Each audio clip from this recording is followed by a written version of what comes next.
देती वह गढ़ती, धरा क्या स्वार्थ से भी जो गगन सोपान पर चढ़ती।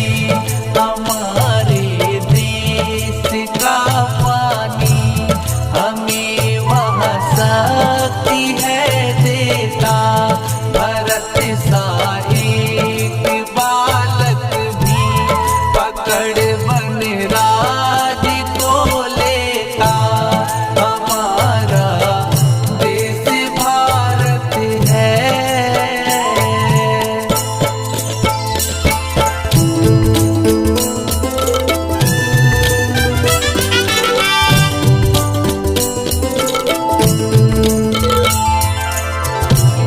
जहाँ हर सांस में फूले सुमन मन में महकते हैं, जहाँ ऋतुराज के पंछी मधुर स्वर में चहकते हैं।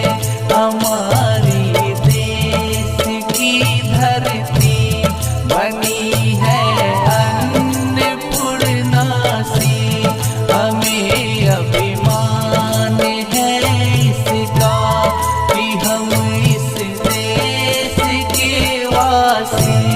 हमारा देश भारत है।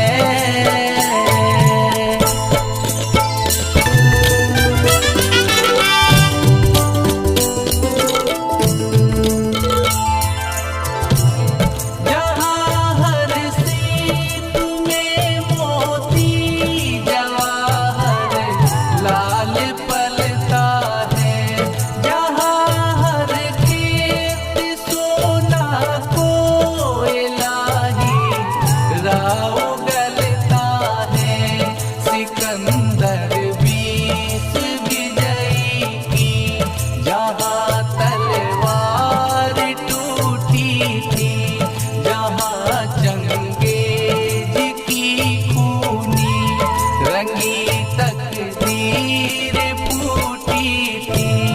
हमारा देश भारत है।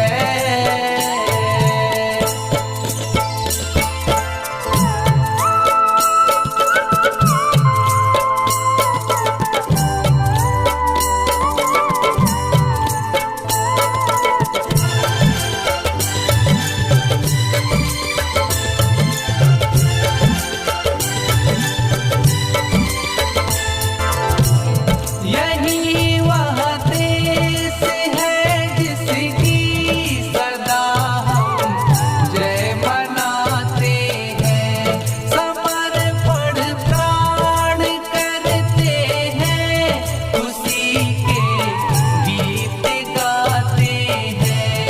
उदय का फिर दिवस आया, अंधेरा दूर भागा है, इसी मधुरात में सोकर हमारा देश जागा है। हमारा देश भारत है।